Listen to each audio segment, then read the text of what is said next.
Have you ever stopped to think, what if everything we knew, everything we've ever built or fought for or loved, just vanished? Just gone? Lost to the winds of time, like a whisper in a storm? What would we even be without our story? Well, that fragile, fleeting world, that's exactly where we would be living if it weren't for one of the most incredible inventions of our species. You see, this is the story of how we learned to remember, how we, as a people, fought back against that fading light of memory to build a legacy of knowledge. This is the history of recorded history itself. So what do we even mean when we say recorded history? Well, think of it like this. It's that massive shift right around 5,000 years ago when we went from what we call prehistory, where we're just guessing at the past from old bones and stone tools, to a brand new era. An era where we started to leave a deliberate trail of our thoughts, our laws, our biggest triumphs. This was, in so many ways, our first truly great leap. It was the moment we finally started to stand on the shoulders of giants, building entire civilizations on a foundation of written wisdom. All right, so how did we do it? How did we get from, just making simple marks on a piece of clay to the huge interconnected digital libraries we have today? Well, our journey, it doesn't start with kings or great philosophers. Nope. It starts with a very simple, very human need, the need to count. It all kicked off with some Sumerian accountants just pressing these little wedge-shaped marks into wet clay. And they weren't writing poetry, not at all. They were just trying to keep track of grain and beer. But that simple act of record-keeping, it changed everything. From there, you've got Egyptian papyrus, which meant knowledge could suddenly be carried around. It could travel down the Nile. Then the Phoenician alphabet gave us something revolutionary, sound made visible. The Codex, the first real book, let us jump to any piece of information we wanted. No more tedious unrolling of scrolls. But man, it was the rhythmic clatter of the printing press that really set the world on fire. It took books out of the hands of the rich and powerful and sparked the flames of Reformation and Renaissance. And now, well, here we are. In our digital age, history has become this living, breathing document, constantly being written and rewritten in real time. Its ink is literally made of light and code.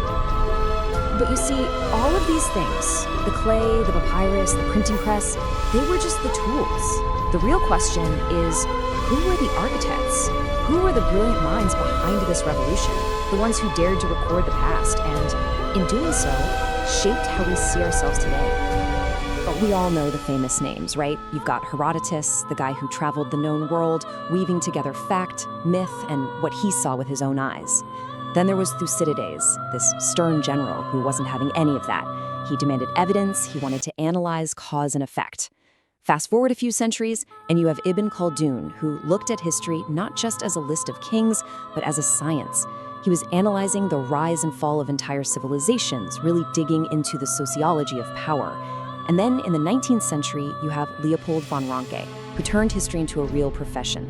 He's the one who insisted we had to listen to the past through primary sources, the raw voices of the people who actually lived it.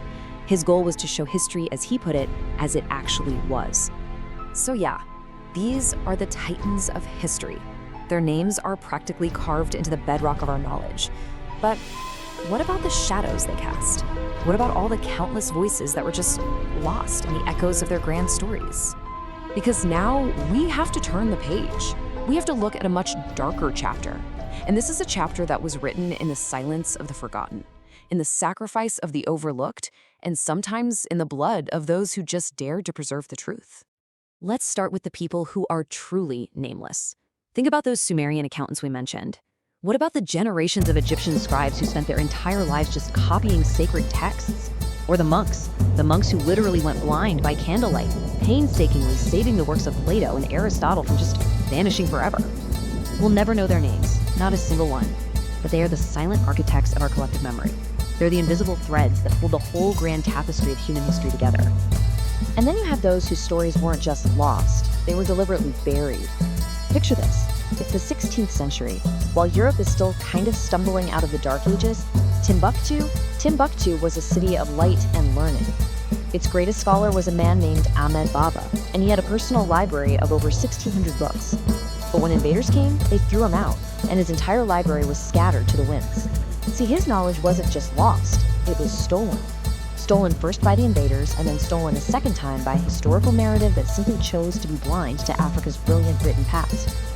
And sometimes the price of telling the truth is paid in the flesh. Let's go to Han Dynasty China. The grand historian, a man named Sumerian, he decided to speak out. He defended a general who had been disgraced, and for that act of courage, he was condemned to a fate that many people at the time considered to be far worse than death. It was a punishment designed specifically to strip him of his manhood and of all his honor. Now, he could have chosen an honorable death, but instead, he chose humiliation. Why? So that his work would live on. He endured the unendurable, also he could complete his life's work, the records of the grand historian. And in his shame, he found immortality, not just for himself, but for an entire civilization. And don't for a second think that this is all ancient history. The ink from Sumerian's sacrifice, it really hasn't even dried. Today, the battle for truth isn't waged with bills and parchment. It's waged with cameras and keyboards. And for our modern scribes, our journalists and documentarians, the price of that truth is still, far, far too often, paid in blood. Think about it. In places like Sudan, for daring to film the atrocities of war, for exposing the rot of corruption, they are silenced. Their cameras are smashed. Their notebooks are burned. Their voices extinguished.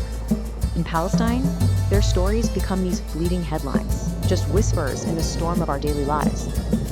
Their incredible sacrifice becomes a tiny footnote in the very history they died to write. In Mexico, they literally step into the fire to bring us the truth, to tell the stories that people in power would much rather keep buried deep in the earth. And in Kenya, and so many other places, they are betrayed. Betrayed by the very collective memory they bleed to preserve. And all of this serves as a stark reminder that history isn't some quiet, dusty library. No, it's a raging battlefield. And on that battlefield, the victor's pen has always been the most powerful weapon of all. You see, history really does have two faces. On one side, it's this incredible tool for progress. It's like a flourishing tree of knowledge, connecting all of us to a shared legacy of wisdom. But on the other side, it's a weapon. A thorny vine of propaganda used to glorify conquerors, to justify oppression, and to literally erase entire peoples from the page. It's a power that can enlighten or it can enslave. So why does any of this matter to you, to me, right now? It matters because if we really want to honor the past, we can't just be passive readers. We have to become historical detectives. We have to be the ones searching for clues in the margins, dusting for fingerprints on the pages of the forgotten, and trying to breathe life back into the ashes of burned books. Because in the end, maybe the truest way to honor our history isn't to speak at all, but to listen. To really, truly listen. To press our ears against the cold stone of the past and just try to hear those faint whispers. The whispers of the anonymous, the betrayed, and the sacrificed. To give them, at long, long last, the audience they were always denied. The story of history, well, it's still being written. And now, the pen is in your hands. My name is Steph, and this has been Illumination. Thank you for watching.